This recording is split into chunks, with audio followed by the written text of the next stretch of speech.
que han muerto regulares 52-54 por defender a la patria, sobre todo en la campaña del norte de África. Teniendo en cuenta que hay 4 alaurinos que están ahí entre los fallecidos, es una importante base de datos que ha elaborado el teniente Francisco, que está por ahí, que ha sido él el que lo ha hecho, y el ayuntamiento adquirió los derechos de toda esa base de datos, que la ponemos nosotros a disposición siempre de las Fuerzas Armadas y de todas las unidades que quieran tener esa base de datos. La ofrecemos gratuitamente, pero el Ayuntamiento de la Torre no quería que se perdiera ese trabajo de investigación donde contiene todas las fichas, la hoja de servicio de cada uno de los soldados que defendieron a España en Norte de África. Igual eran legionarios, regulares, pero hoy el QR que se ha presentado ha sido exclusivamente de regulares. En el momento que tenemos de regulares, en la plaza de regulares, que en honor siempre, que el Jueves Santo, como todos sabéis, pues allí se hace un acto de homenaje a los caídos, de homenaje a todos los que dieron su sangre por defender la bandera de España y España. Y son los morados los que disfrutan de los regulares del Jueves Santo. Y el viernes tenemos la Legión, que lleva desde el año 1947, que la Legión tiene presencia en la Laurín de la Torre, también estuvo antes también regulares, aquí hemos tenido Infantería Marina, el Cuartel General. Siempre la Laurín ha estado muy cerca de las Fuerzas Armadas. Y yo creo que se le reconoce y se le tiene cariño desde las Fuerzas Armadas a lo largo de tantos años. Pues aquí hemos conocido generales Zorzo, hemos conocido a muchos generales de Ávila a lo largo de tantos años, porque los vínculos son muy importantes para nuestra Semana Santa. No hemos querido nunca perder la presencia de las Fuerzas Armadas en el Laurín de la Torre. Tenemos un monumento en una plaza de la Legión, que tiene más años, tiene más antigüedad, que es una maravilla, una escultura de bronce espectacular, y en una plaza también maravillosa, que siempre la Legión, cuando viene el Viernes Santo, pues allí tiene la oportunidad de hacer un homenaje a los caídos.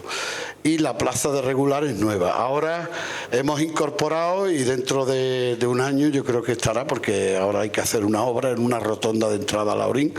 Se va a poner un caza de la patrulla Águila, que ya ha sido donado, y ahora una empresa de Albacete la que nos tiene que hacer la estructura para poner ese caza. En fin, vamos a ir con más presencia de las Fuerzas Armadas en nuestro país. Ahora está de moda, como todos sabéis, la defensa nacional. Digamos, la mejor defensa es sin duda alguna la disuasoria, ¿no?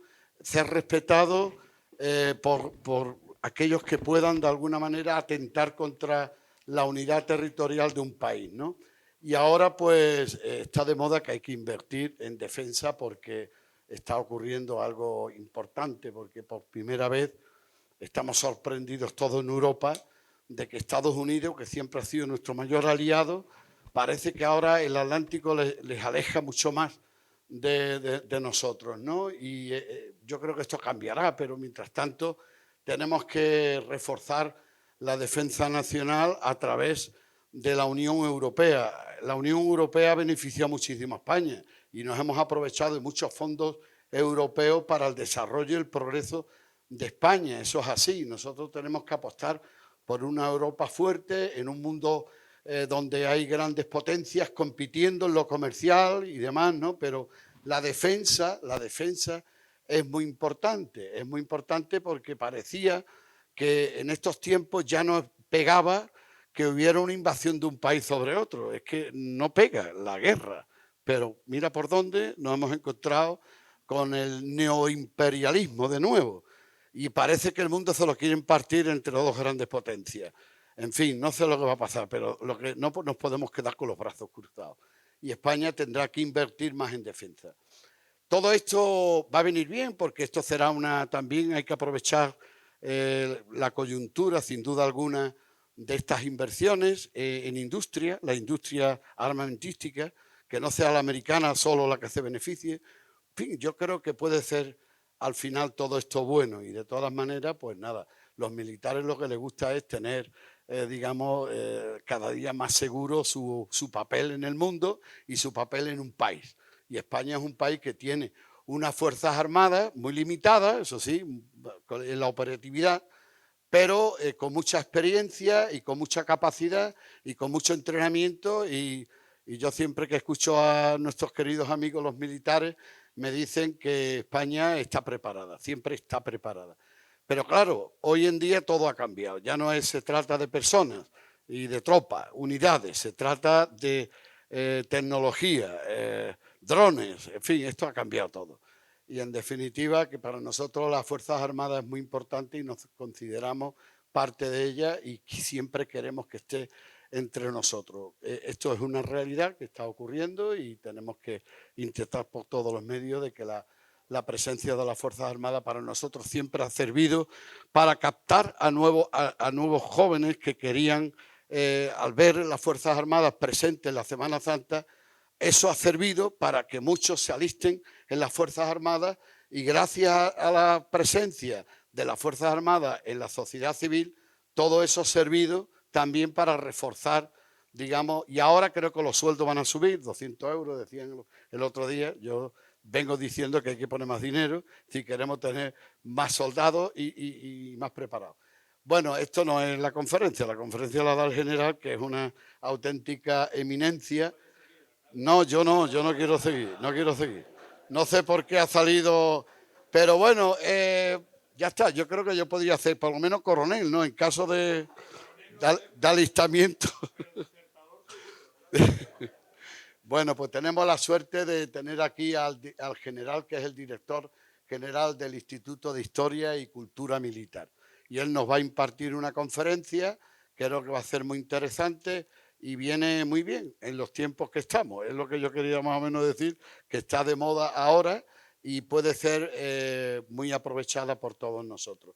Agradecer a Bernie, que viene aquí, digamos, como el líder mundial de todos los, digamos, legionarios de honor, que yo también lo soy, con el teniente general Muñoz. Hace ya muchos años que me hice legionario de honor, en Alaurín hay un par de ellos, hacen falta que se nombren más. Y nada más, muchas gracias, mi general, por estar aquí con nosotros. Es una eminencia, mi coronel, coronel Díaz, que está por ahí, a todos y cada uno que estáis aquí, nuestro coronel, que también es vecino del pueblo, aquí es el amigo Enrique, es de aquí, de Alaurín, también, ¿sabe mi general? Mucha gente vive en Alaurín. Aquí tenemos la fundación, hay una casa de acogida para los legionarios que no tienen, que están solos. Es que hay muchos que se quedan solos, se han dedicado plenamente a defender lo que les gusta, defender las Fuerzas Armadas, y al final terminan quedándose solos, y la Fundación hace un papel muy importante que lo lleva nuestro querido coronel Díaz, y aquí, pues, como ya he dicho antes, queremos mucho a las Fuerzas Armadas, queremos mucho al uniforme, somos muy marchosos y que sigamos así mucho tiempo y que aquí estamos dispuestos para ayudar en todo lo que haga falta, mi general. Muchas gracias por su presencia y por haber tenido la oportunidad de hoy presentar el primer QR sobre los regulares. La próxima vez será con los legionarios. Muchas gracias. Por supuesto.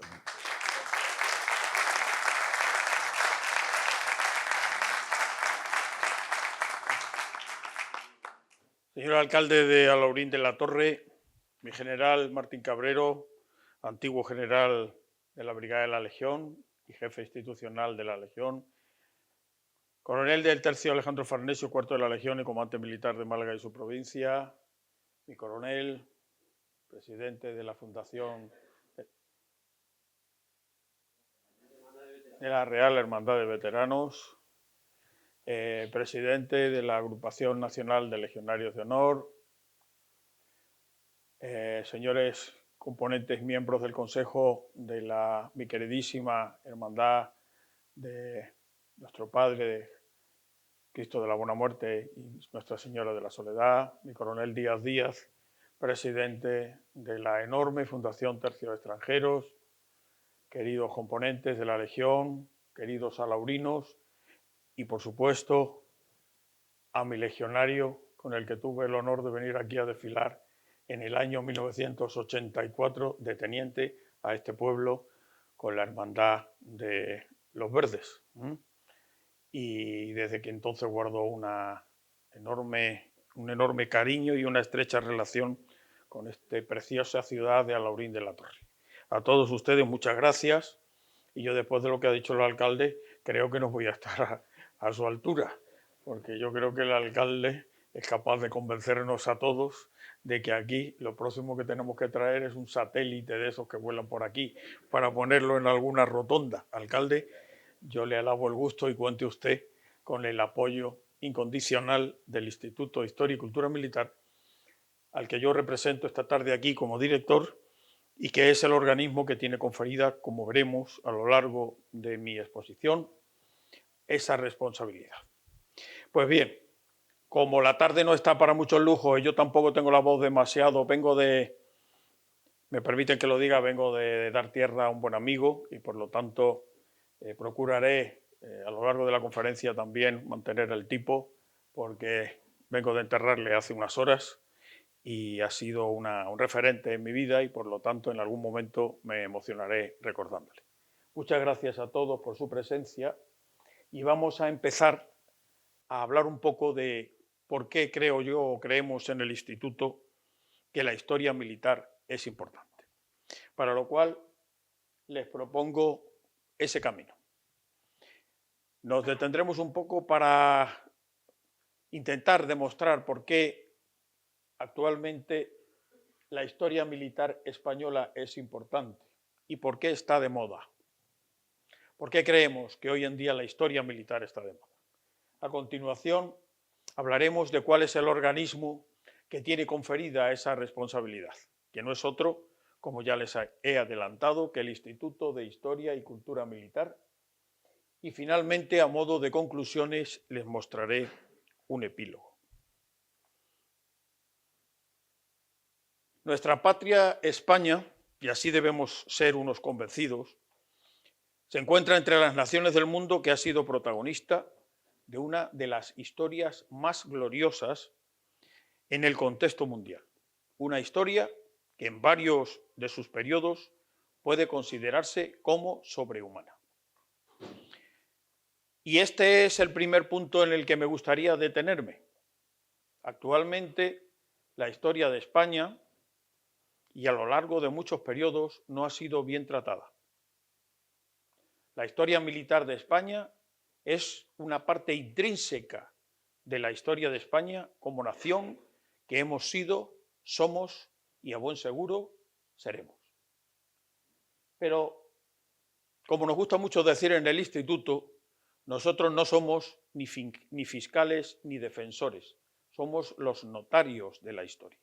Somos los depositarios de la documentación y de todo el patrimonio del Ejército de Tierra desde su fundación, en la que luego haremos algún apunte. Hispania dio al Imperio de Roma emperadores tan grandiosos como Trajano y Teodosio. Fue puente entre la Edad Antigua y la Edad Media con Gala Placidia y San Isidoro de Sevilla. Tras su caída casi completa en manos del Islam, supo recuperar su territorio perdido mediante una titánica reconquista de 8 siglos. Ese cuadro es uno de los que aparece en el Salón de los Pasos Perdidos y que es una representación de la rendición del rey Boabdil, que era el último rey de los musulmanes que ocuparon la península ibérica y que se rindió a los reyes católicos.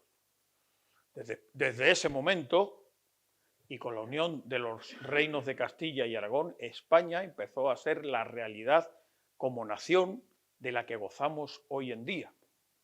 Pero además de todo eso, y si no fuera suficiente, también con nuestros reyes católicos, España abrió a Europa y al mundo la puerta de un nuevo mundo.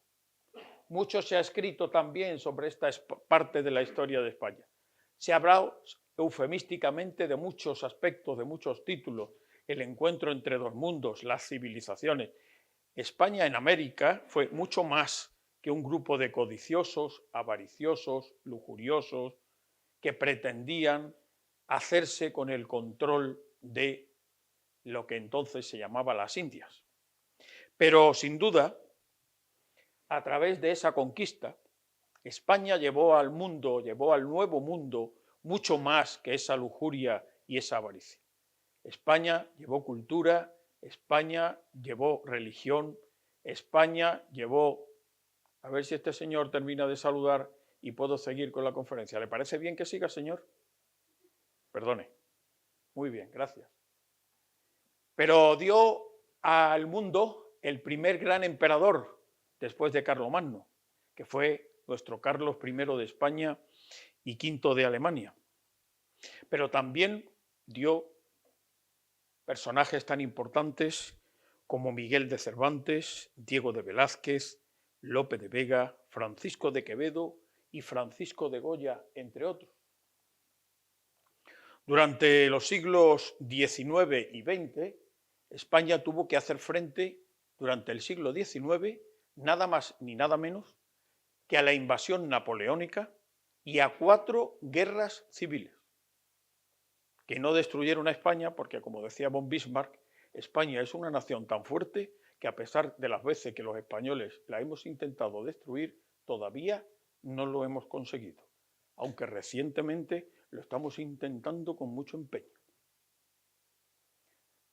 No es poco menos brillante la parte de la historia que corresponde a la presencia española allende los mares. Nunca en colonias. España nunca tuvo colonias. España siempre, desde las leyes de Indias con la reina Isabel II, siempre los ciudadanos de las Indias fueron ciudadanos de pleno derecho del Imperio Español. Y no hay que olvidar que la propia reina Isabel I de Castilla, cuando Cristóbal Colón regresa a España en su tercer viaje, lo hace ir a la corte y les reprende la actitud que tenía contra los indígenas. Pero si eso hubiera sido historia olvidada, en la Constitución de 1812, la que se dicta en San Felipe Neri, en Cádiz, en el oratorio de San Felipe Neri, en uno de sus artículos se explicita que España es la confluencia de los españoles de ambos hemisferios, y hablamos del año 1812. Por lo tanto, esa leyenda negra tan manida de que España subyugó a las razas que había allí, destrozó y mató a todo el que había allí, solo hay que preguntarle a algunos de los descendientes de los 11 millones de indígenas que había en América del Norte y de los que solo quedan unos pocos recluidos en unas miserables reservas en los Estados Unidos. Pero además de eso, España ya a finales de ese siglo XIX, siglo horrible para España, se mete de lleno en su presencia en el norte de Marruecos. Y casi sin solución de continuidad, comenzando el primer cuarto del siglo XX, España se ve involucrada en una terrible guerra civil, alguna de cuyas consecuencias todavía estamos viviendo hoy en día. Pero, sin duda, España ya en la edad contemporánea, con un esfuerzo considerable integrada en Europa y en el mundo, ha sido y es una referencia histórica para todos los países de su entorno. España no puede olvidar su historia y dentro de ella, como una parte intrínseca, su historia militar. Sin negar las sombras y tragedias de tantos siglos, nuestra historia militar debe ser un referente ineludible para comprender nuestro pasado, cimentar nuestro presente y encarar nuestro futuro con la convicción de que tanto sacrificio, tanta sangre y tanto valor no pueden dejarse caer en el olvido, que es quizás el peor de los recipientes en que podría depositarse. Los 4 rincones del planeta han sido testigos del heroísmo, la abnegación y el valor de nuestros soldados. En esa transparencia de ahí, tienen ustedes en la parte superior izquierda al teniente Muñoz Castellanos. El teniente Muñoz Castellanos formaba parte de la agrupación táctica Canarias, que desplegó en Bosnia-Herzegovina en el año 1993, en plenas coletazos, en plena guerra, en aquella tortuosa y torturada región de Yugoslavia. El teniente Muñoz Castellanos recibió, como jefe de una patrulla de la Legión, la orden de llevar medicinas y plasma sanguíneo a un hospital musulmán de Mostar, una ciudad dividida por el odio y la sinrazón entre el bando croata y el bando musulmán. Cuando el teniente Muñoz Castellanos había atravesado uno de los puentes que unían la zona croata y la zona musulmana, y cuando ya había entregado con sus legionarios esas medicinas al hospital musulmán, recibió un impacto de granada, de mortero, que le causó unas heridas mortales, lo que le produciría la muerte tres días después en el Hospital Militar Gómez Ulla de Madrid.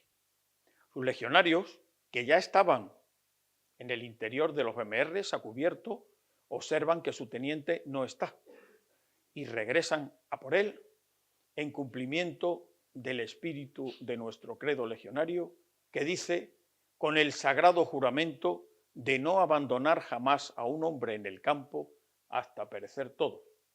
El teniente, que ya había sido dado por muerto, es encontrado por sus legionarios debajo de una manta, recogido y llevado a custodia del BMR, pero finalmente, como ya les he indicado, murió 3 días después de ser evacuado a Madrid.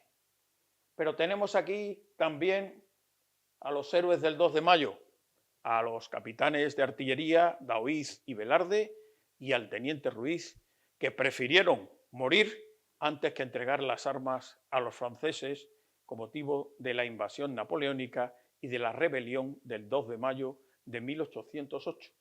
Pero tenemos también aquí al teniente Aguilar, que fue muerto también en Bosnia-Herzegovina como consecuencia de un disparo de francotirador en el puente de Tito, también en la misma ciudad de Mostar.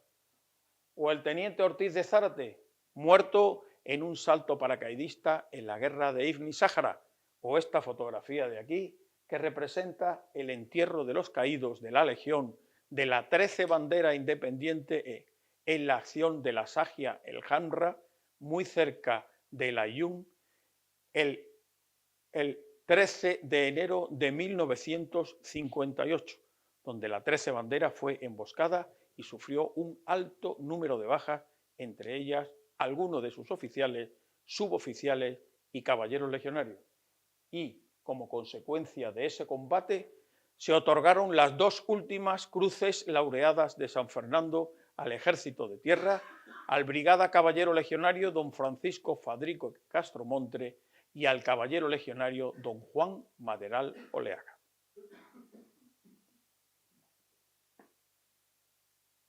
Todo ello porque, ¿por qué nos referimos a estos héroes? Porque es nuestro deber honrarlos, es nuestro deber recordarlos, porque nada muere si se mantiene en nuestra memoria. Se lo debemos. Debemos mantener encendida la llama de su presencia entre nosotros. Para ello, su historia, nuestra historia militar, debe ser conocida y difundida sin complejos ni tapujos, y debemos ser conocedores de nuestro glorioso legado para poder así transmitirlo a todos los estamentos de nuestra sociedad y de esta manera lograr que la tan necesaria cultura de defensa germine desde sus raíces y poder seguir así enorgulleciéndonos de las glorias de los que nos precedieron en el sagrado oficio de las armas y en el ejercicio de esa religión de hombres honrados, tal y como se refería a ella nuestro insigne soldado de infantería, don Pedro Calderón de la Barca. Nuestra historia y cultura militar son parte inseparable de nuestra historia como la gran nación que hemos sido, somos y seremos. Nuestras reales ordenanzas, en su artículo 16, recogen perfectamente esta herencia e intención al expresar que los ejércitos de España son herederos y depositarios de una gloriosa tradición militar y que el homenaje a los héroes que la forjaron es un deber de gratitud y un motivo de estímulo para la continuación de su obra. A lo largo de muchos años, la historia militar parecía no ser atractiva. Hoy en día, ese desinterés ha cambiado radicalmente y de la mano de una mayor pujanza de la cultura de defensa, la polemología, es decir, la ciencia que estudia las guerras y sus formas, causas y efectos como fenómeno esencial, es actualmente una ciencia que atrae sobremanera el interés de los historiadores e investigadores al reconocer que la guerra y sus consecuencias forman parte constitutiva e indisoluble de las sociedades modernas y la han abierto al estudio de las bases económicas, no hace falta, la estructura social y la organización administrativa, hasta llegar a una auténtica socialización de la historia militar.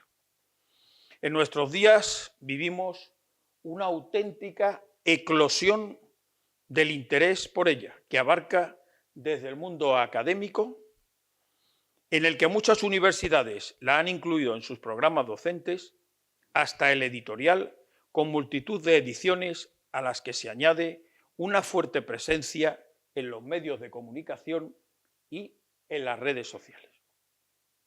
La utilidad de la historia militar es patente en sus numerosos efectos sobre aspectos tan variados como la moral, la comunicación y los conocimientos.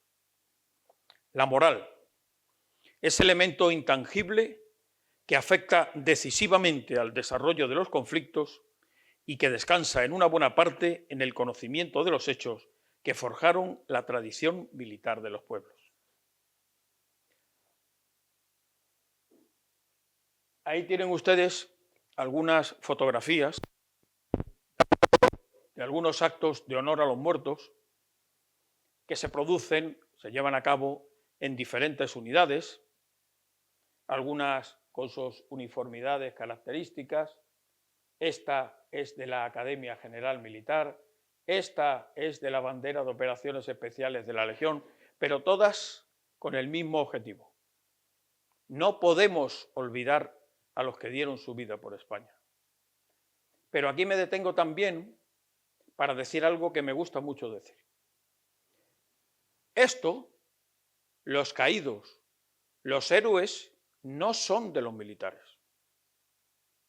La historia militar no es patrimonio exclusivo de los militares. La historia militar pertenece de pleno derecho a todo aquel que ama a su patria y la defiende como tal.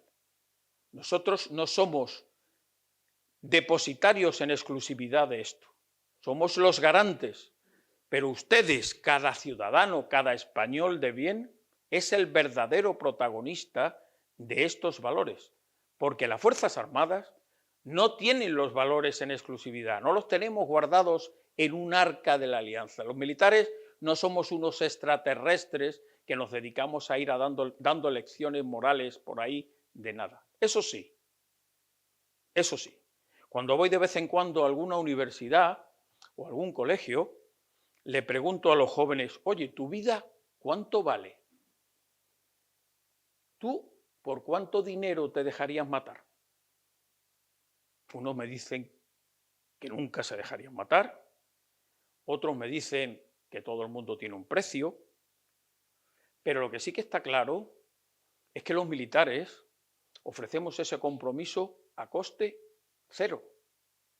Lo primero que hacemos cuando abrazamos la profesión militar es jurar o prometer que entregaremos hasta la última gota de nuestra sangre para defender a aquellos que lo necesiten.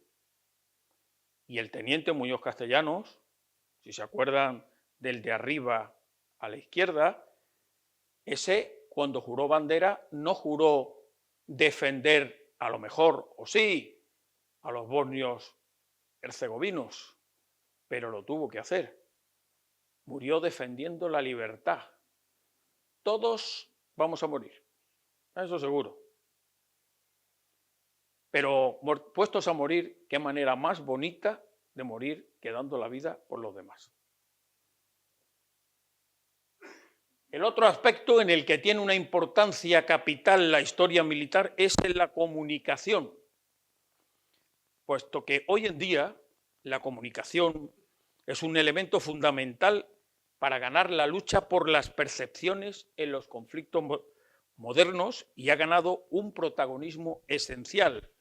Y la historia militar, hasta hace pocos años, recluida entre las pastas de los libros, ha pasado a primera línea de combate y es raro el día en que no vemos alguna reseña histórica a hechos bélicos en medios de comunicación o en redes sociales con un tremendo impacto mediático. Lo ha dicho muy bien nuestro alcalde, si ponemos la televisión hoy en día, puede ser que eso sea un ataque ruso, hoy en día, cada vez que abrimos la televisión o abrimos un periódico, nos sale la necesidad de la defensa por las orejas, nos sale la necesidad de la cultura de defensa. Pues bien, hoy en día evidentemente estamos asistiendo a una situación muy, muy complicada en la que cada día más número de personas se involucran en el convencimiento de la necesidad de disponer de una adecuada seguridad, no solo defensa, seguridad en su conjunto. Y por último, la historia militar es también un elemento fundamental para la adquisición de conocimientos mediante el procedimiento de lecciones aprendidas, que quiere decirse que son todos aquellos conocimientos extraídos de la reflexión de lo que ha pasado en años anteriores, en conflictos anteriores, en épocas anteriores. Pero hay algo que en los conflictos que permanece inamovible, y ese es el factor humano.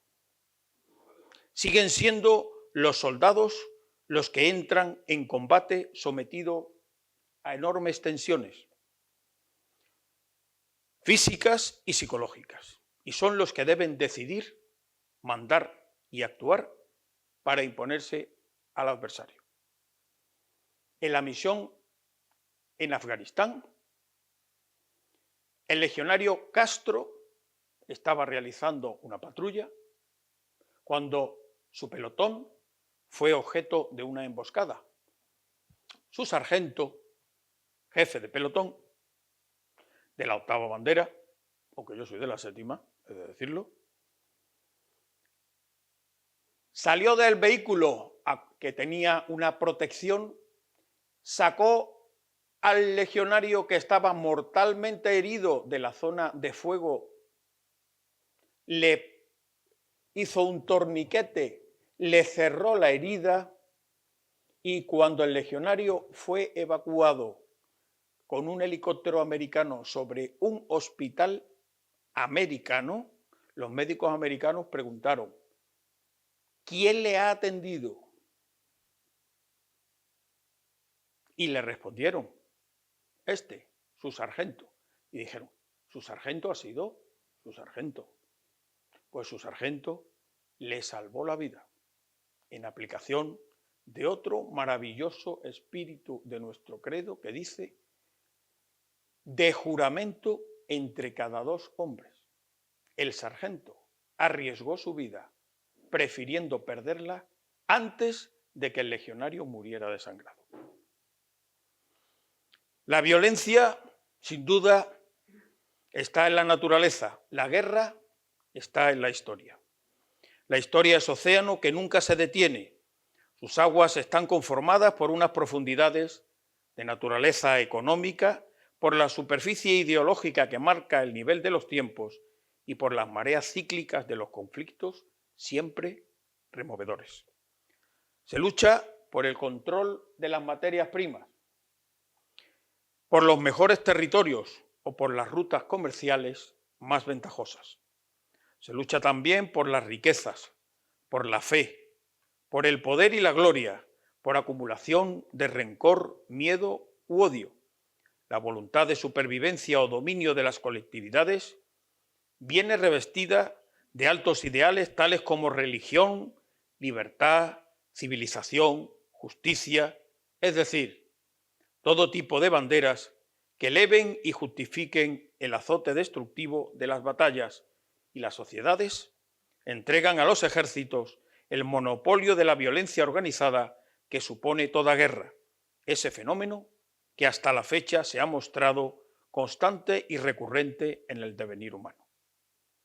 El hecho bélico es complejo en sus causas y su desarrollo, en sus consecuencias y efectos encadenados. Más radicalmente simple en su resultado final, lo que siempre le ha conferido un poder decisivo: vencer o ser vencido.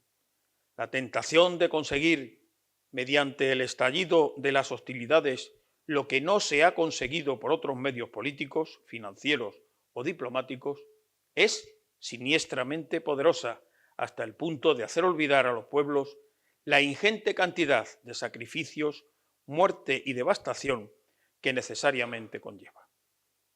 La historia militar no ha estado de moda durante largos periodos de tiempo en el ámbito general historiográfico, y quizás uno de los argumentos más poderosos para esta falta de vigencia sea la visión tendenciosa que de ella puede hacerse como una justificación de la guerra. En los años posteriores a las dos contiendas del siglo XX, la atmósfera antibélica impidió realmente un acercamiento al interés por la historia militar. Los miedos a una confrontación nuclear entre los dos grandes bloques provocaron un rechazo definitivo y a un desinterés manifiesto e incluso hacia una animadversión a la historia militar. Pero a partir de los años 90, en la mayoría de las veces de la mano de efemérides y aniversarios, la guerra, sus causas y con ellas los soldados, han atraído el interés de los historiadores, lo que ha promovido un impulso a las investigaciones sobre la historia militar, al reconocer que la guerra y los soldados forman parte indisoluble de la sociedad moderna.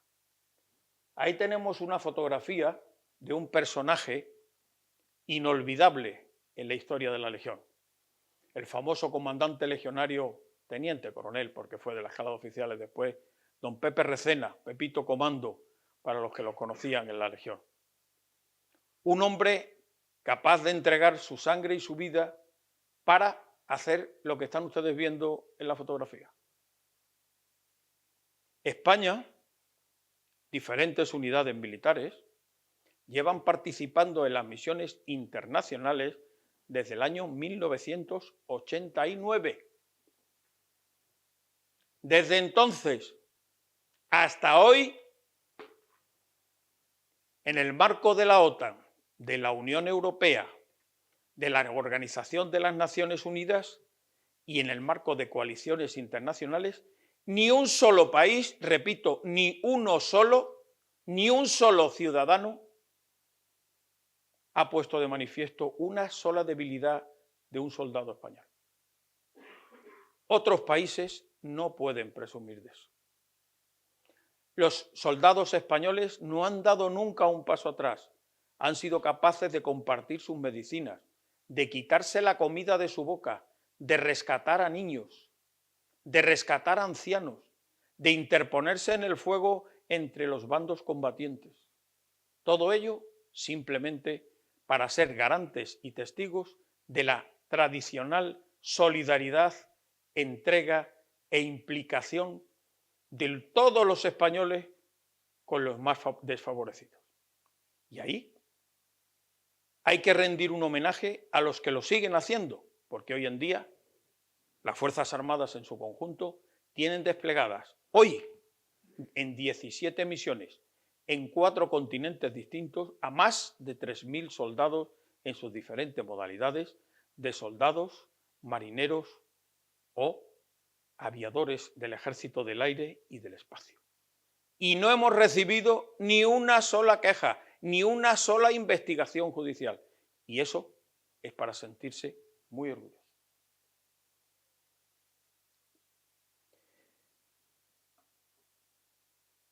Hoy en día esa tradicional adversión hacia todo lo militar y en particular hacia su historia, se ha ido evolucionando. Cada día son más las universidades, los colegios, las organizaciones, los ayuntamientos, las diputaciones provinciales, que se acercan a los militares y ven que los militares no somos más ni menos que ciudadanos de uniforme. No somos unos golpistas, no somos unos fascistas, no somos unos tremendistas, pero lo que sí que somos quizás los más pacifistas. ¿Por qué? Dirá uno, a este ya se le está oyendo la olla, también se me está oyendo la olla. ¿Pero por qué somos los más pacifistas? Porque somos unos convencidos de que las guerras no son la solución de nada, y nosotros somos los que tenemos conferida la responsabilidad del uso de las armas, y por eso creemos en la paz, pero tenemos que defendernos para que esa paz sea una realidad y sea duradera. Pues bien, volvamos un poco a ese recorrido histórico de lo que ha sido España. Nuestra sufrida piel de toro ha sido desde sus orígenes escenario. Alguien me ha dejado su micrófono. Desde luego, si salgo indemne de esta conferencia, entre la magnífica presentación que ha hecho el alcalde, los ataques rusos y esto, bueno, ahora creo que se me oye, ¿no? ¿Se me oye? Sí, yo no soy técnica, usted soy tiene... bibliotecaria. Bueno, pues entonces tiene mucho mérito. ¿Y sabe, quiere que le dé una cosa? Póngase aquí a mi lado, póngase aquí. Da alegría. Ahora no. Sí. Da alegría entrar en una biblioteca pública y ver que está lleno. Y hay gente joven que viene a la biblioteca a leer. Cuando hoy en día los jóvenes leen menos, en fin. Venga, vamos con la tercera como la sevillana. Aquí decía que tenemos que estar muy orgullosos de esto.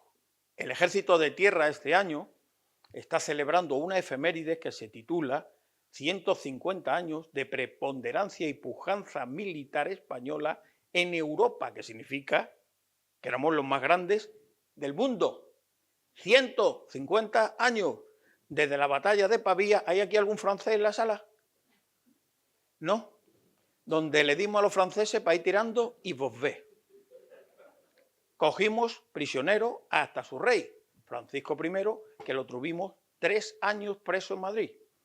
Y luego le volvimos a endiñar otra vez en Ceriñola, en Garellano y en Gaeta, que es la serie victoriosa del gran capitán en la primera campaña de Nápoles. Tenemos muchas cosas para estar orgullosos los españoles de nuestra historia militar. Pero bueno, también tenemos sombras en este trayecto a lo largo de la historia. Y ese siglo XIX fue un siglo tremendo para España.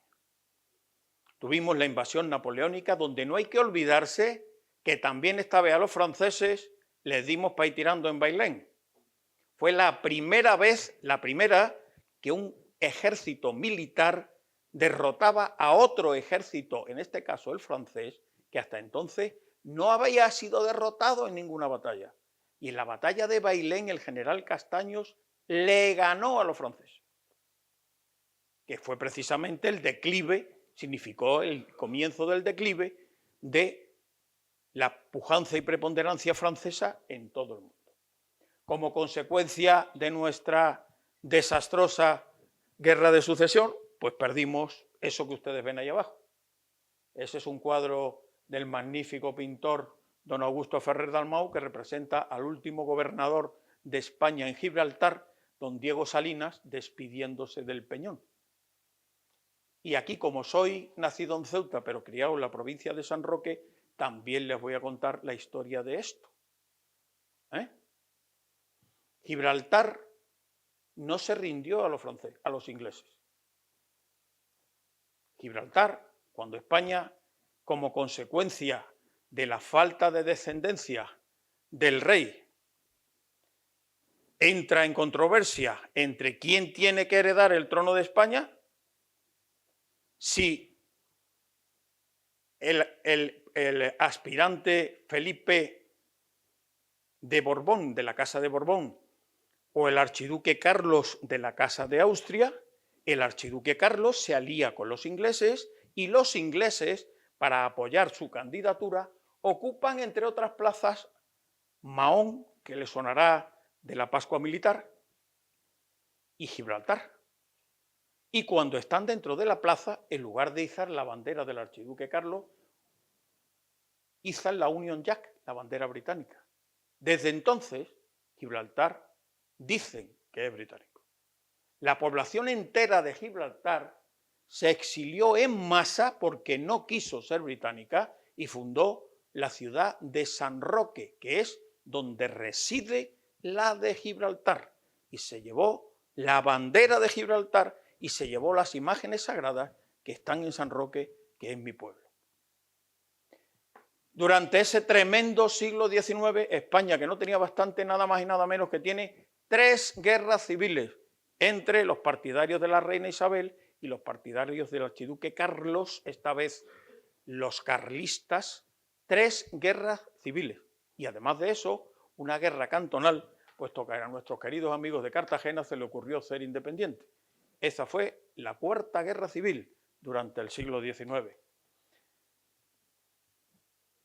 Final del siglo XIX, 1898, España, una vez más a través de engaños, los norteamericanos, con el acorazado Maine en la bahía de Cuba, alegan que el acorazado Maine ha sido destruido por una mina española. ¡Mentira! ¡Mentira!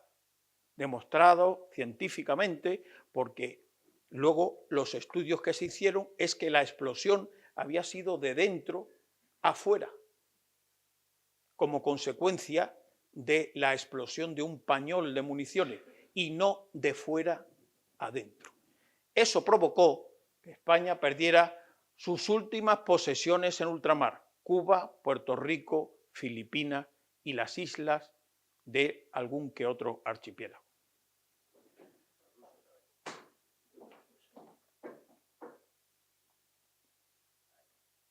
Bueno, entramos de golpe en el avispero del norte de África, con las campañas del general Prim, con la guerra de África, pero nuestro baldón fue sin duda el desastre de Anual. Hay historiadores recientes que dicen que no se debe llamar a eso desastre.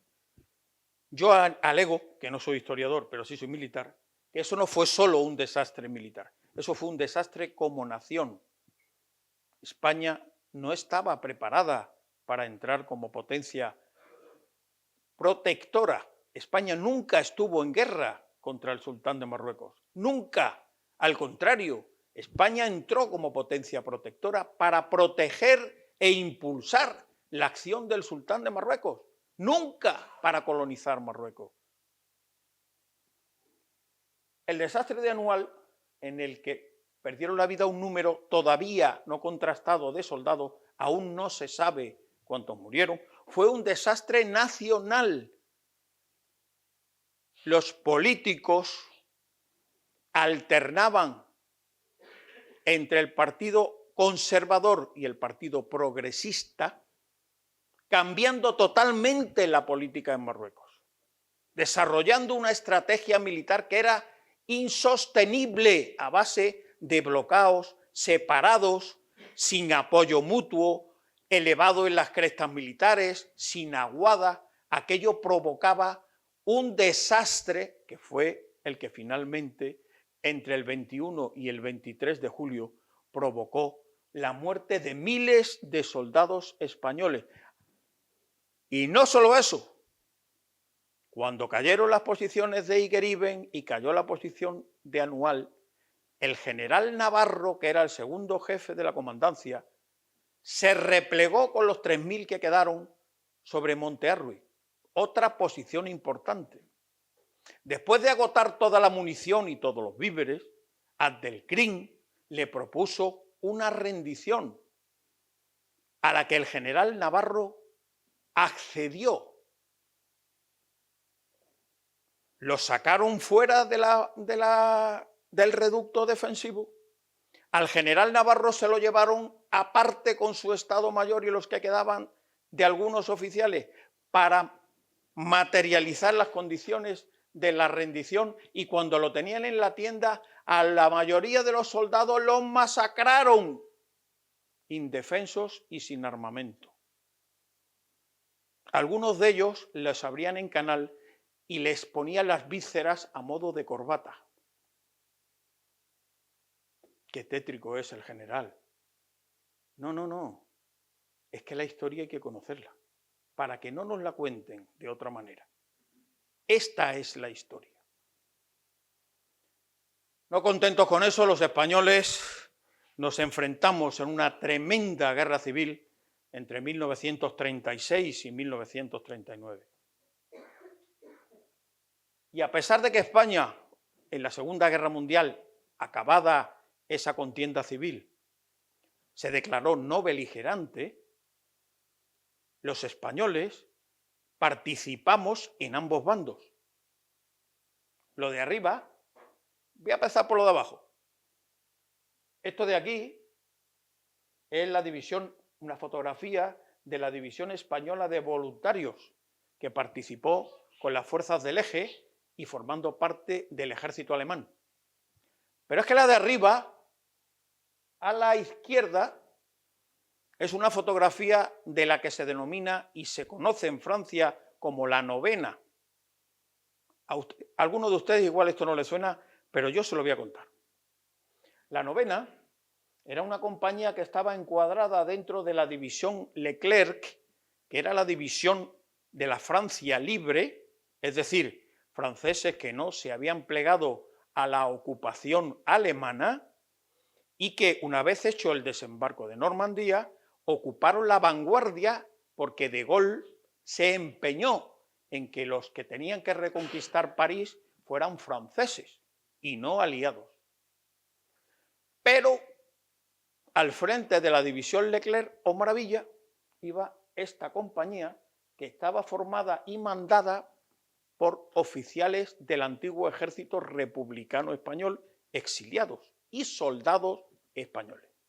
Cuando el general de Gaulle se enteró que ya estaban a la altura del ayuntamiento de París, cuando se enteró el general de Gaulle que los españoles eran los que iban a liberar París, los mandó parar inmediatamente y los hizo rebasar con soldados franceses.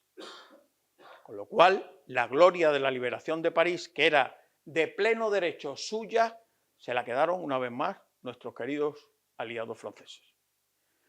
Gracias a la historia y a la actual alcaldesa de París, Ana Hidalgo, que es del puerto de Santa María, para más luces, hoy en día estos héroes tienen una calle en París que se llama La Novena. La Noviembre, que ahí hay alguien que habla francés mucho mejor que yo. ¿Vale? También en los años 60, 50, 60 y 70, España entra en, o está, defiende sus territorios en el Sáhara español. Otra cosa que hay que comprar, y aquí hay testigos de aquella parte de nuestra historia, España no cedió la independencia del territorio. España cedió la administración del territorio. Ese territorio aún está sujeto a una resolución del Comité de Descolonización de Naciones Unidas, que entre otras cosas dice que hay que hacer un censo de acuerdo a lo censado por España en el año 74, ¿no, mi coronel? O sea que eso lo podemos llamar de muchas maneras, pero eso se llama así. Hoy en día, sin duda, España, como consecuencia de la entrada en las organizaciones internacionales de pleno derecho, la OTAN, la ONU, la Unión Europea, ha tenido que hacer frente a lo largo de esta parte de su historia reciente a unos retos muy importantes. Eso que está ahí a la izquierda, los que ya tienen más de 50 y muchos años los reconocerán como los famosos soldados de la mili, ¿no? Tan pobrecita, denostada mili. Y ahora, como la historia no se repite, pero casi siempre rima, hay muchos señores de entonces que a uno se lo encuentra por la calle y dice: hombre, ¿usted es general del ejército? Sí, señor, yo lo soy. ¿Y no podría venir la mili otra vez para educar a estos niñatos y tal y cual y no sé qué? Digo: hombre, usted, la mili, con todos sus defectos y virtudes, que los tenía, no estaba para educar a niñatos. Yo soy hijo de maestro y además me gusta mucho decirlo. Los niños a la escuela tienen que traer, como los BMW de serie, el gracias, el por favor y el buenos días. La escuela no enseña educación. La educación hay que traerla de casa puesta. ¿Qué enseñaba la mili? Alguno que no se había levantado a las 6:30 en su vida. Eso sí, los militares levantarnos temprano nos levantamos siempre. Otra cosa es qué hacemos, pero levantarnos, nos levantamos tela de temprano. Siendo yo capitán en la Quinta Bandera, me vino muy indignado uno de mis sargentos legionarios, que todavía los tenía, gracias a Dios, y me dice: mi capitán, ¿pero usted ha visto el tío este? ¿Usted ha visto el tiparraco este? ¿Qué le pasa, hombre? No sabe ni abrir una lata, porque le dábamos una ración de previsión. Toma, chaval, hoy vas a comer esto. Y el tío se quedaba mirando como si fuera una vaca. No sabe ni abrir una lata, mi capitán. Digo: bueno, pues tú enséñale, porque a lo mejor de las mejores cosas que se puede llevar de la mili aprendida es abrir una lata, porque eso le va a servir, entre otras cosas, para ser persona. Bueno, pues esto me vale para que ustedes se den cuenta de cómo ha evolucionado el ejército español desde entonces hasta ahora. Nuestro ingreso en esas organizaciones internacionales nos ha traído detalles como el de la incorporación de la mujer. Más de 35 años hace ya que las mujeres están en el ejército. Y los más mayores se acordarán de que cuando esta ley entró en vigor, había puestos que tenían vetados las mujeres. No podían venir a la Legión, no podían ir a la Brigada Paracaidista, no podían estar en submarinos. Afortunadamente, aquello ya no existe. O sea que hoy en día la presencia de la mujer en las Fuerzas Armadas Españolas es de las más elevadas de la OTAN. Más de un 13% de los componentes de las Fuerzas Armadas son mujeres. Y ya tenemos las primeras mujeres generales, que si de mujeres mandan, de generales ya, eso tiene que ser la leche.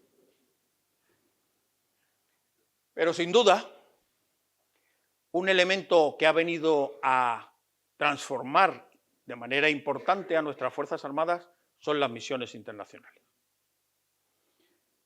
Desde aquellas primeras misiones ya lejanas, esta es una muestra de la misión de las Naciones Unidas en El Salvador en el año 1992, en las que participaron nada más y nada menos que 101 oficiales españoles, hasta las más recientes de Afganistán o la actual en el Líbano, donde el teniente general que manda la misión es un general español.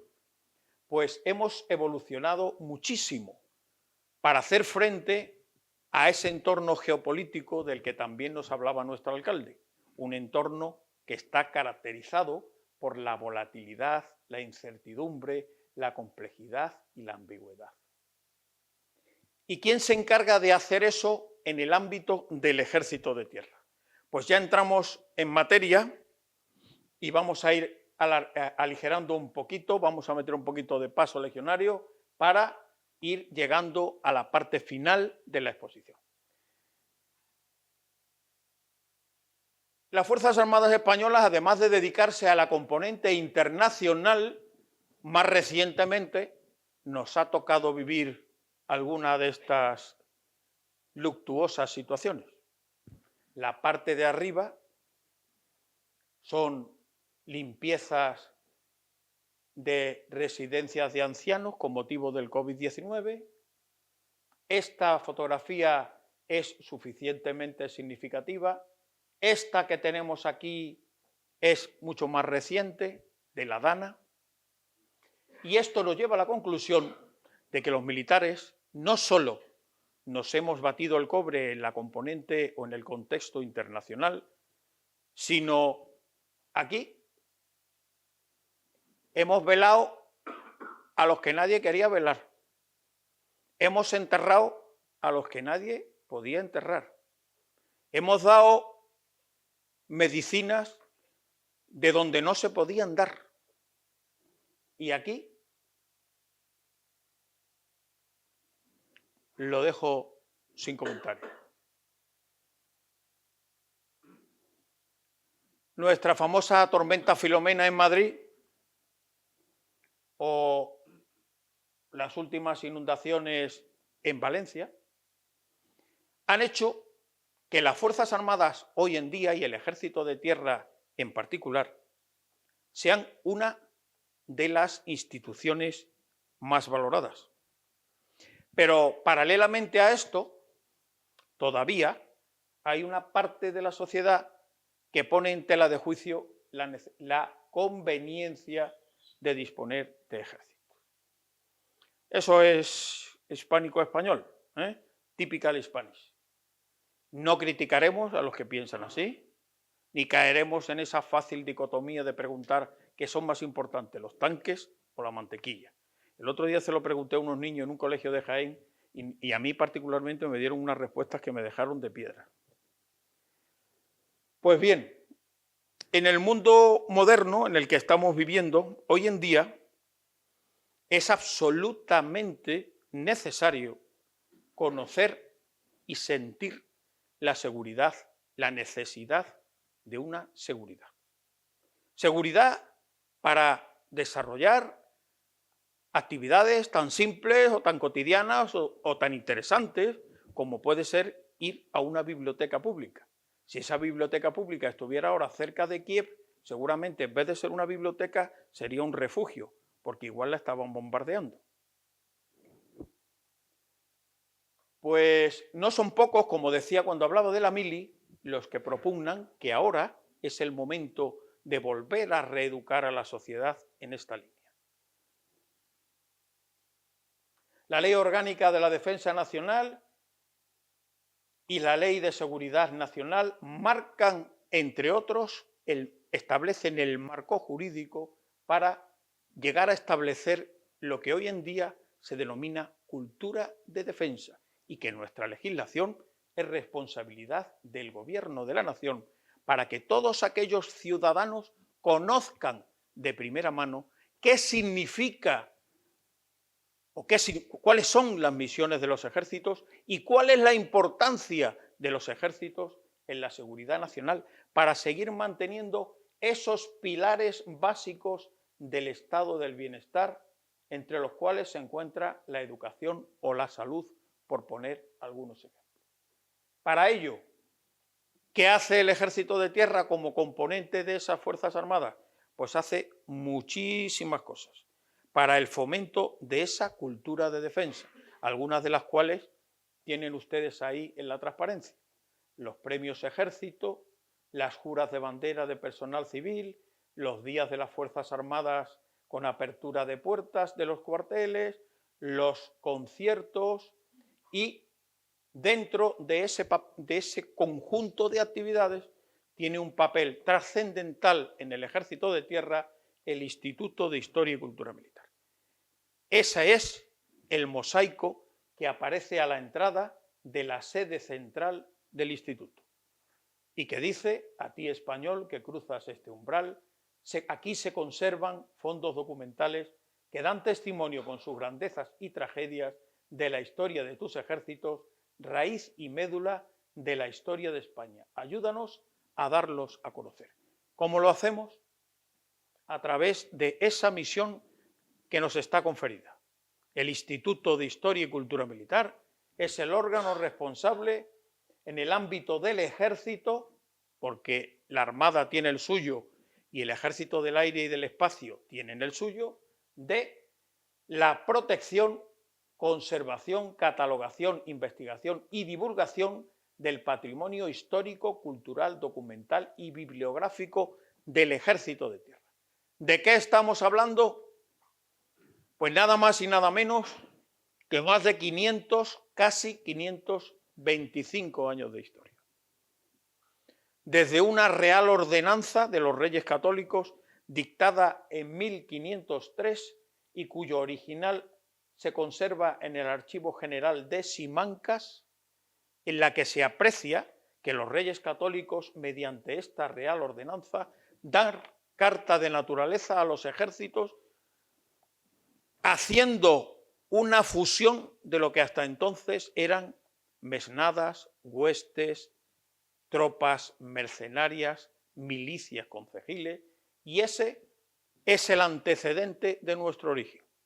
Para custodiar todo eso se establece el depósito de guerra creado en 1810, dependiente del Cuerpo de Estado Mayor, y además se funda en 1843 la Biblioteca General Militar y en 1939, por fusión de algunos de los órganos anteriores, el Servicio Histórico Militar, que se ubica inicialmente en el Seminario de Nobles en la calle Mártires de Alcalá y que desde 1997 se crea el Instituto de Historia y Cultura Militar, trasladándose a la sede actual, que es el Cuartel Infante Don Juan en el Paseo de Moret número 3 en Madrid.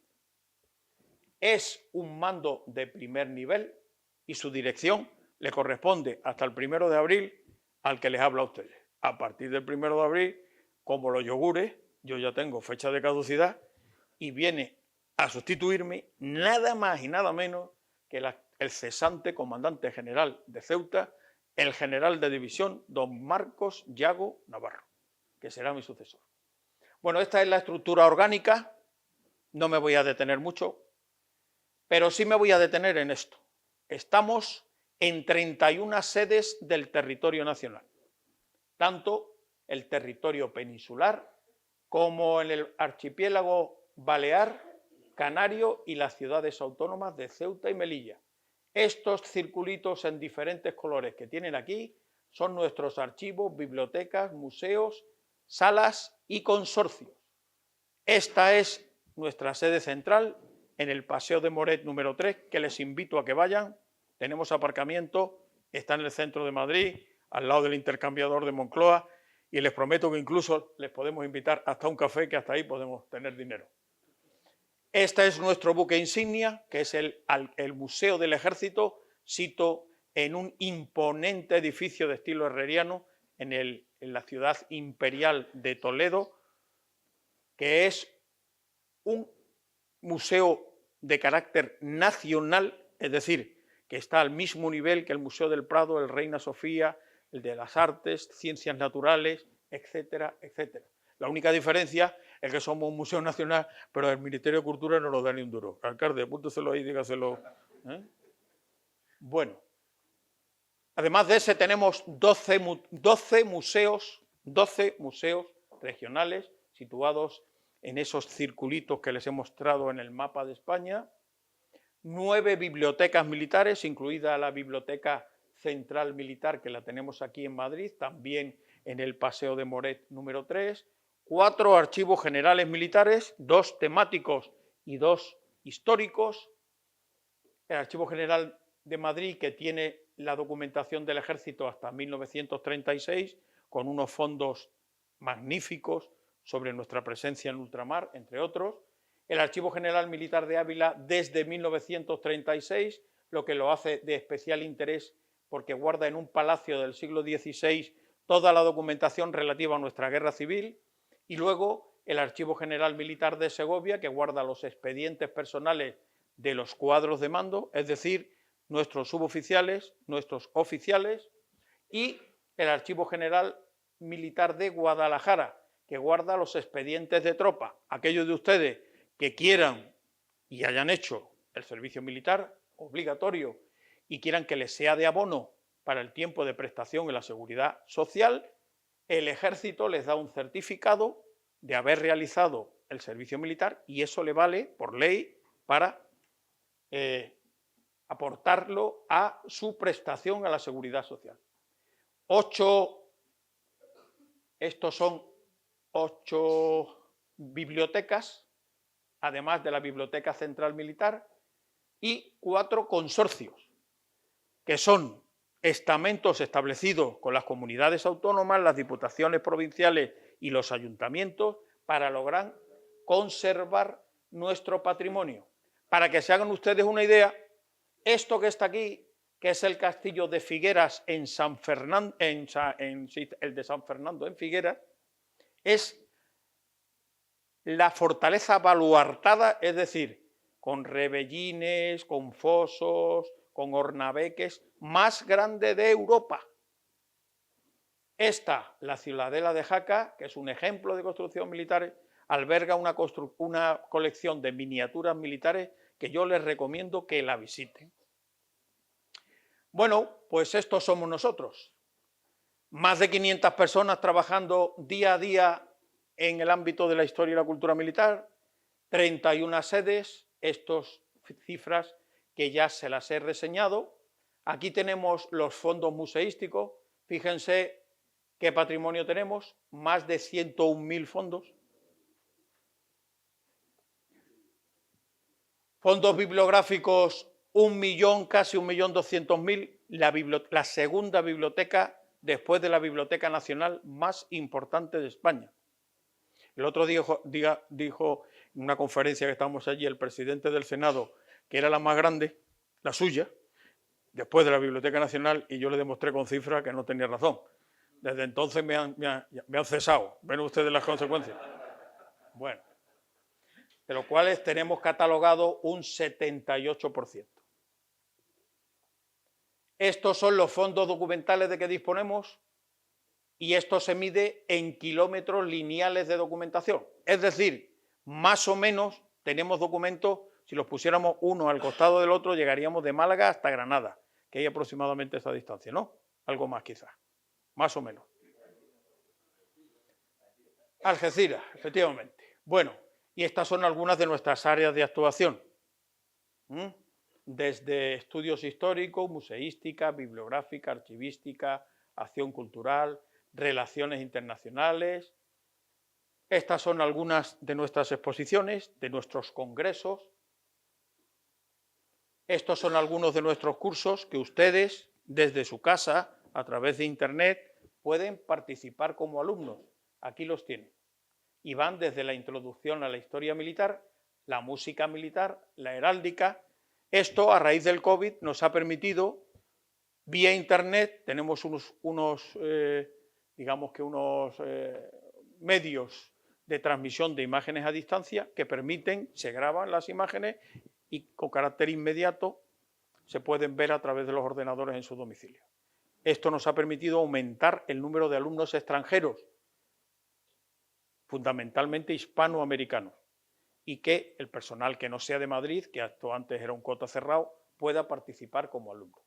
Algunas de nuestras exposiciones, la conservación y la restauración de nuestros fondos, nuestra bibliografía con una fonoteca importante, con partituras, con discos de pizarra, discos de vinilo, nuestros archivos dotados de los más modernos medios, situados en edificios tan emblemáticos como el Palacio de Polentinos en Ávila del siglo XVI o el Alcázar de Segovia, donde está nuestro Archivo General Militar, conferencias, conciertos, presentaciones de libros, premios Ejército. Esto es importante porque tenemos una modalidad de premios de enseñanza escolar dedicada o dirigida hacia los más jóvenes. Este año también hay que decir que hemos incluido los de categoría de educación especial, que también ha sido un logro. Por fin, los niños con capacidades diferentes pueden concursar en los premios Ejército.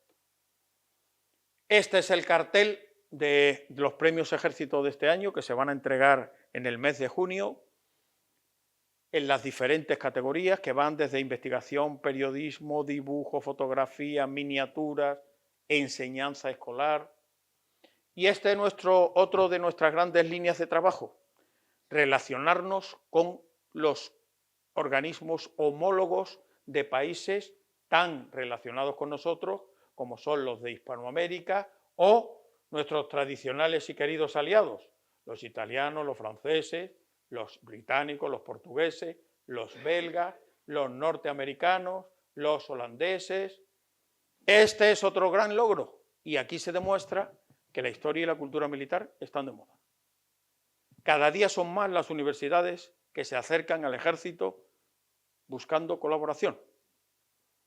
Tenemos cursos en la Universidad Complutense, en la Universidad de Castilla-La Mancha, en la Universidad de Sevilla, en la Universidad de Toledo, en la UNED, en la Universidad Católica de Ávila, San Pablo CEU, y también muestra evidente de que vamos caminando en la dirección adecuada, cada vez son más los ayuntamientos, que como aquí el que representa a nuestro querido alcalde, quieren poner de manifiesto que están interesados por la historia y la cultura militar, que no tienen ningún complejo, ni tienen por qué tener ningún prejuicio.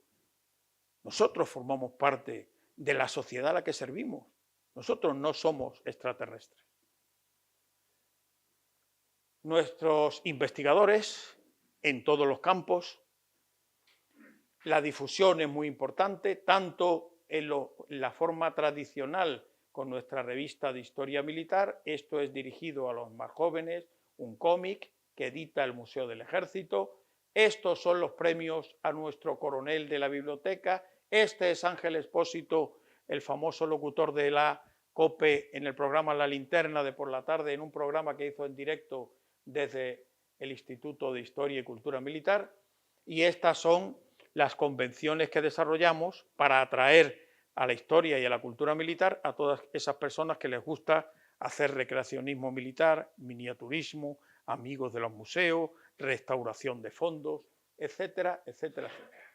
Bueno, pues vamos a ir acabando, que ya es hora y ustedes ya se les ve que el general Ruiz Benítez parece que está captando gente, legionario, para ir a hacer la mili. Alguno me ha acompañado en algunos viajes por lo largo y ancho de este mundo. Pues bien, para ir acabando, he de decir que la historia de España es esencial para entender la evolución de nuestra nación a lo largo de sus siglos de existencia. La historia militar es parte intrínseca e indispensable de la General de España y su estudio esencial para conocerla y apreciarla.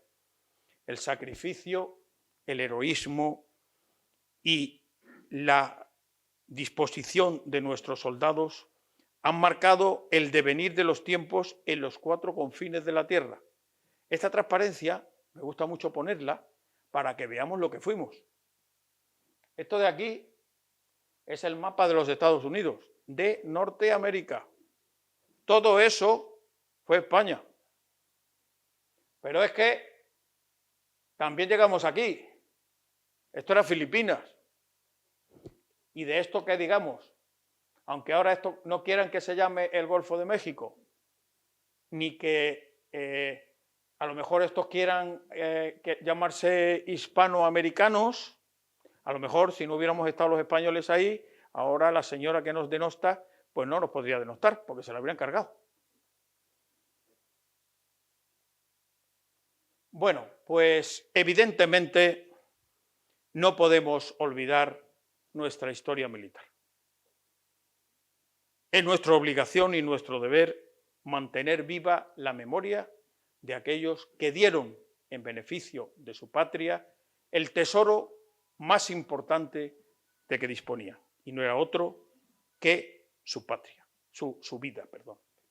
Entre las múltiples instituciones que se dedican a conservar viva esta memoria está el Instituto de Historia y Cultura Militar, cuyas múltiples sedes, actividades y medios son el mejor elemento para fomentar el conocimiento de nuestra historia militar y de esa manera no hacer bueno el aforismo que dice que aquel que no conoce su historia está condenado a repetirla. Todo ello para seguir haciendo mucho más grande día a día a nuestra querida patria España, patria común e indivisible, que no se lo olvida a nadie, de todos los españoles. Muchas gracias a todos por su atención.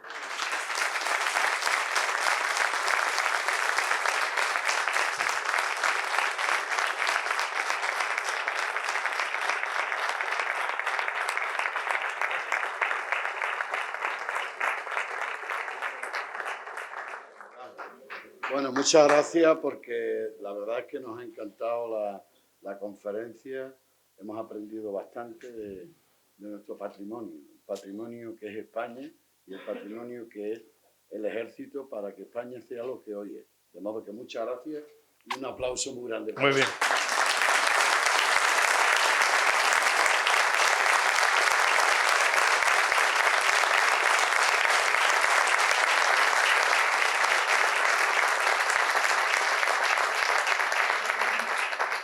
Muchas gracias. Y ahora, yo ya no estoy para muchas preguntas, pero si alguien me quiere hacer alguna pregunta, yo me pliego a responderla si la sé. ¿Alguien que quiera hacer alguna pregunta? A mí me llama la atención un dato. Ha indicado que en 1810, o sea, la primera ordenanza del instituto, en plena guerra de la independencia, en Sevilla en ese momento, ¿o cómo fue?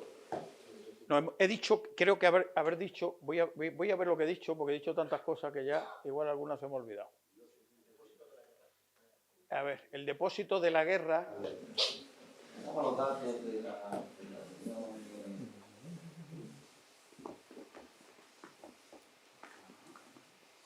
El depósito de la guerra se crea en 1810 con dependencia del Cuerpo de Estado Mayor con las misiones de recopilar y conservar la documentación. Bueno, ya sabe, que lo sabrá, que cuando nuestro magnífico rey Fernando VII hace tantas cosas que han pasado a la historia, entre otras muchas cosas, abandona España y en España se constituyen las denominadas juntas de defensa. Una de las más importantes se constituye en Cádiz, que llega a albergar incluso en el oratorio de San Felipe Neri las Cortes, lo que quedaba de las Cortes independientes españolas, que es desde donde se dicta la Constitución de 1812, vulgarmente conocida como la Pepa. Es muy probable, no quiero faltar a la verdad, es muy probable que fuera en aquel momento cuando se constituyese este depósito de la guerra dependiente de esas juntas de defensa. ¿Alguna pregunta más? ¿Alguna consideración?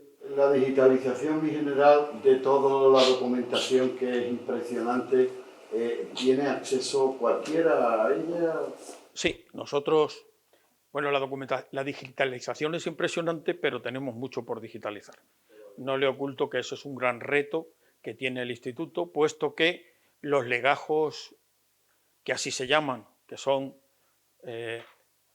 la documentación de las personas archivadas a la manera tradicional, es decir, metida entre dos pastas de cartón y anudada con un balduque, que así se llama, todavía tenemos cientos de miles de legajos. Por lo tanto, necesitaríamos una ingente cantidad de medios económicos y sobre todo de personal para ir digitalizando eso. ¿Qué hacemos? Pues a medida que se nos pide una documentación, esa documentación se busca, si está en el archivo digital, se pone inmediatamente a disposición por correo electrónico de la persona que lo solicita, y si lo conseguimos encontrar en papel, la mayoría de las veces lo conseguimos, en ese momento, cuando ha habido un investigador que ha mostrado interés, lo digitalizamos y ya lo tenemos digitalizado por si en alguna otra ocasión algún otro investigador lo requiere. Pero he de confesar que tenemos una grave carencia con este tema, porque tenemos tanto y tanto papel que es imposible con el personal que tenemos poder digitalizar todo y ponerlo a disposición del ciudadano. Lo que sí que es cierto es que lo que está digitalizado sí que está en la biblioteca virtual de defensa o en los archivos de defensa, y un ciudadano desde su casa puede entrar, contactar con el Instituto de Historia y Cultura Militar y proporcionársele la documentación. Eso sí es cierto. Adelante. En general, has dicho que das conferencias en universidades, colegios, y has hecho un comentario que en un colegio te habían sorprendido las respuestas de... me ha dejado un poco en la incógnita. ¿Esas respuestas eran para bien o para mal? Bueno, tiene truco. Esto tiene truco. El otro día me metieron un embolado por la escuadra en Jaén, mi amigo Alfonso Rojas, y me dio la responsabilidad de ir a hablar a un colegio con 400 niños sentados en un auditorio. yo como también he sido niño, aunque no lo parezca, pues, y me he criado en una escuela rural, soy hijo de maestro rural, a mí las escuelas, cuando entro en una escuela, se me alegra el alma. Y entonces, en lugar de subirme a la tarima, me bajé a la arena con los leones. Y utilizando un truco para mantener su atención, de las primeras preguntas que hice fue: ¿qué es más importante, tanques o mantequilla? Allí hubo unas caras muy raras y hubo respuestas de todo el espectro. Yo tenía truco en la pregunta, claro, no les di mi respuesta, y al final de la intervención pregunté: ¿y ahora qué es más importante, los tanques, la mantequilla o ambas cosas a la vez? Ya te puedes imaginar, en un colegio de niños y niñas, mi coronel, pues ya te puedes imaginar la cantidad de respuestas interesantes que hubo. Pero si tuviéramos que sintetizar todas en una, diríamos que en aquel colegio les llevamos a la convicción de que sin tanques a veces no hay mantequilla, como está ocurriendo en Ucrania. Esa es la buena, digamos que el buen cariz de la cuestión. El mal cariz de la cuestión es que la escuela y la universidad siguen siendo sitios donde quizás el interés de mostrar lo que son las Fuerzas Armadas no es siempre una primera prioridad. Hay sitios donde, como le decía el otro día un profesor de universidad, a mí me parece, como español y como ciudadano, que el hurtarle a alguien joven el conocimiento de una parte de su sociedad es hurtarle libertad e indoctrinarlo. Porque, como yo decía el otro día en una universidad, nosotros no hemos venido aquí a militarizar la universidad. Nosotros vamos a una universidad tan especialmente poco cercana al estamento castrense como es la Universidad Complutense de Madrid. Vamos de uniforme. Y dirá uno: joder, el general va de uniforme a la Complutense. Pero vamos de uniforme y empezamos diciendo siempre lo mismo. Nosotros estamos aquí de uniforme por su libertad, para que ustedes puedan ver a ciudadanos que viven en este país y que no se dedican a dar golpes de Estado. Y siempre digo lo mismo. Ustedes son muy jóvenes, le digo a los estudiantes. Pero a nosotros, con este uniforme y sin él, nos han matado en la calle como a perros, con un tiro en la nuca. Y no hemos podido ejercer la libertad de ir por la calle de uniforme porque nos mataban. Cuando yo era cadete en la Academia General Militar, en los años del 78 al 83, los chicos y chicas de algunos, no todos afortunadamente, de nuestra edad nos saludaban en los pasos de cebra con este saludo, pensando que éramos unos fascistas. Todos esos estereotipos, hoy en día, afortunadamente, la sociedad española está cambiando. Pero desde entonces hasta ahora hemos recorrido un largo camino en el que las Fuerzas Armadas han puesto mucha sangre, muchos muertos, mucho esfuerzo y mucho empeño. Que ese empeño no se quede por el camino y caiga en vano. Esa es una de las principales misiones y uno de los principales empeños de los que formamos en el Instituto de Historia y Cultura Militar. Salvaguardar la historia militar del Ejército Español.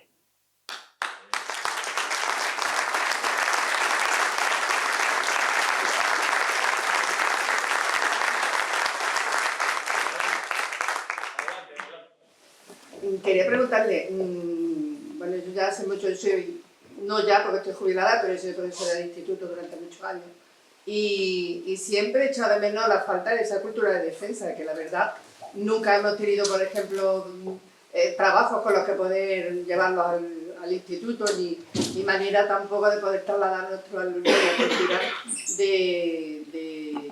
de la seguridad y bueno, de la necesidad que todos sabemos que debe de haber de un ejército.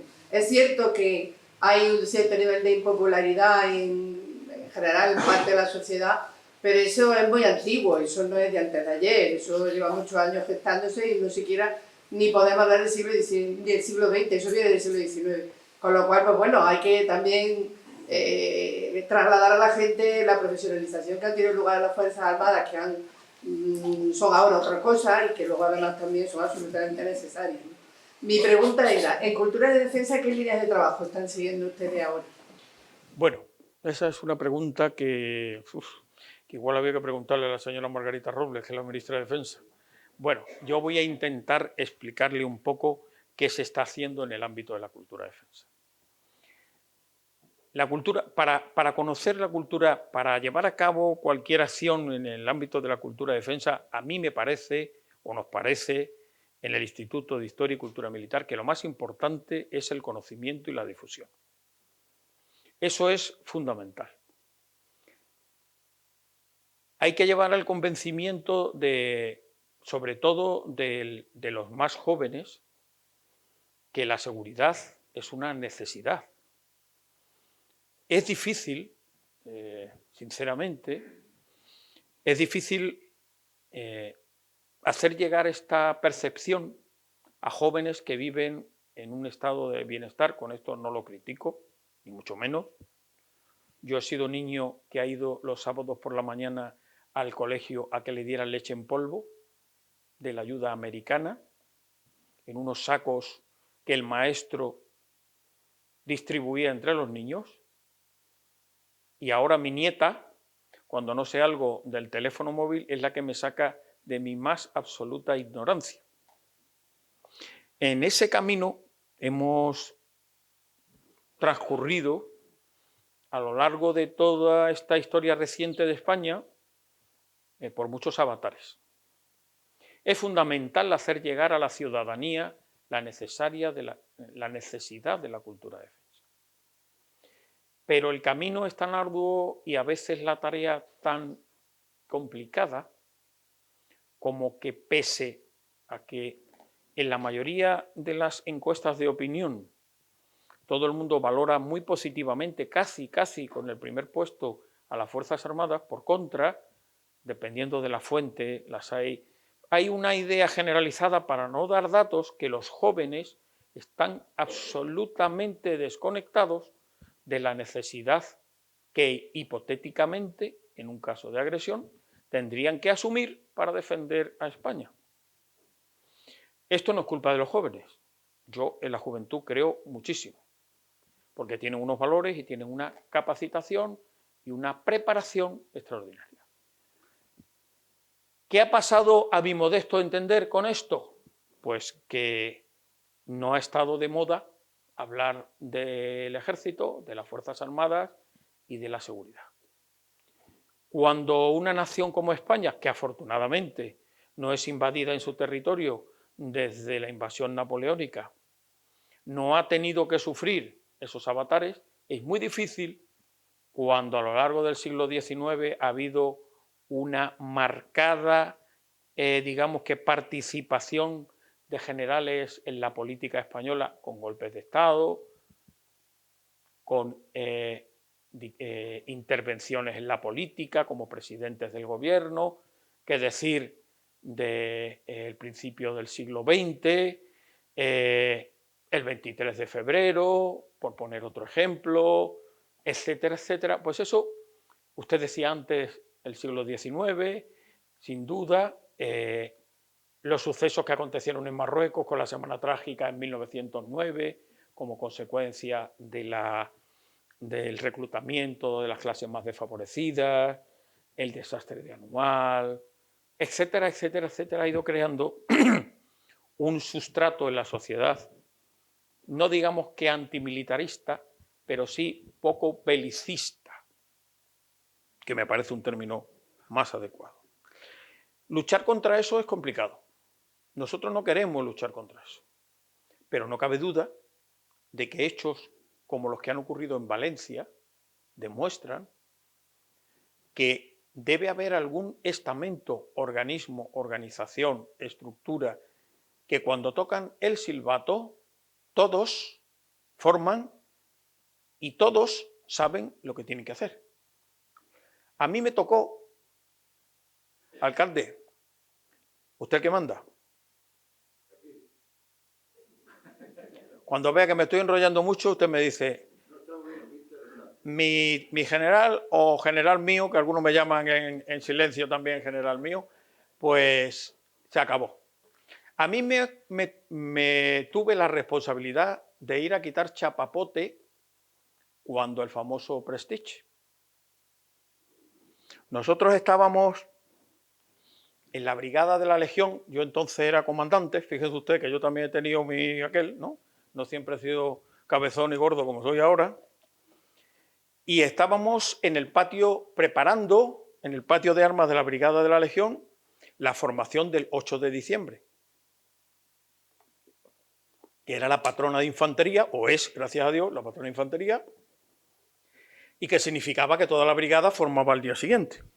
Llegó una orden por la tarde diciendo que se alistara un contingente para ir a quitar chapapote a Galicia. Nosotros concretamente fuimos a una parte que fue muy afectada, que era la zona de Muxía, en las Rías Altas. Llegamos allí, estaba cayendo agua como solo cae en Grazalema, al lado del Cuarto Tercio, y en Santiago de Compostela y La Coruña. Bajamos de los Hércules aquello y no nos duró el uniforme seco ni un minuto. Mi misión como comandante era ir a contactar con el ayuntamiento, que no voy a decir la ciudad o el pueblo. Allí había un señor de un partido político que tampoco voy a nombrar, que no se dignó ni recibirnos.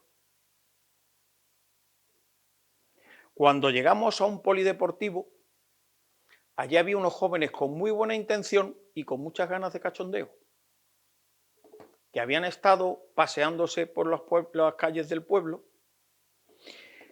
Por la noche habían tomado alguna copita de más y habían dado rienda suelta a algunos de sus instintos más elementales. Nuestros cuarteleros, legionarios que estaban allí, lejos de acercarse a participar en la fiesta, tenían que permanecer en las puertas guardando el sueño de sus compañeros, que a la mañana siguiente, a las 6 de la mañana, otra vez un horario muy militar, cuando no estaban puestas ni las calles, nos levantábamos, desayunábamos y estábamos quitando chapapote hasta las 4 de la tarde ininterrumpidamente, para no gastar más mascarilla ni contaminar más de esto. Bueno, el primer día ellos fueron de fin de semana y el primer día la verdad es que pusieron empeño los chavales. Aquello era un caos organizado, hasta tal punto que un médico de Sevilla se acercó, nosotros íbamos cada día a recoger los uniformes, aquellos uniformes blancos que nos dieron, y que nos dieron unas mascarillas, y aquel médico de Sevilla se acercó y me dijo, me hizo así en el cristal, oiga, ¿me puedo ir con ustedes? Digo, mire usted, está prohibido que el personal civil monte los vehículos militares. Bueno, entonces dígame usted, ¿dónde está? Pues mire usted, estamos en tal sitio. ¿Yo puedo ir a quitar chapapote con ustedes? Pues claro, usted y cualquiera que le apetezca. Ahí hay traje para enterrar a todo el que quiera. ¿Usted se quiere venir con nosotros? Sí, en tal sitio le esperamos. El hombre fue, y cuando estaba allí lo equipamos nos dijo, llevo aquí 3 días y no me han sido capaces de dar ni siquiera un uniforme. Cuando estábamos quitando chapapotes, algunos estábamos pendientes de otras cosas más. Y me acerqué a una caseta donde había un equipo de trabajo de gallegos que estaban comiéndose un bocadillo, que más que un bocadillo parecía aquello un picnic a lo largo del día.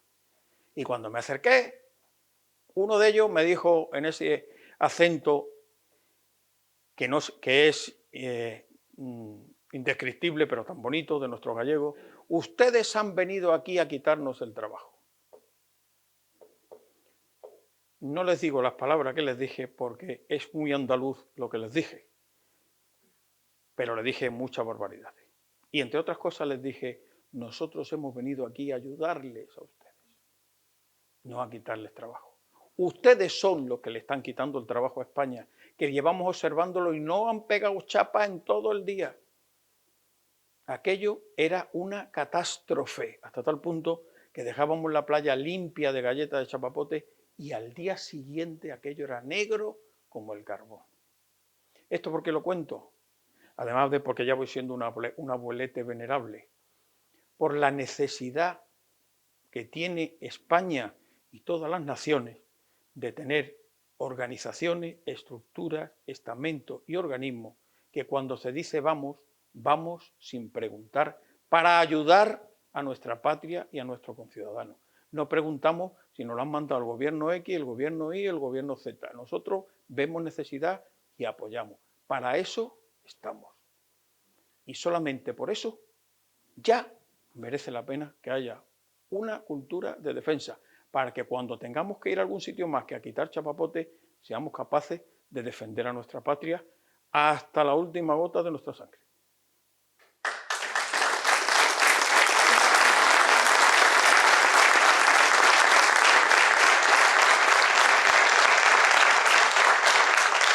Muy bien, pues dice el alcalde que ya se acabó, así que no vayamos a contravenir al alcalde, que si no vamos a tener que dar aquí un golpe de Estado y eso no está bien. Venga, señoras y señores, muchas gracias por su atención.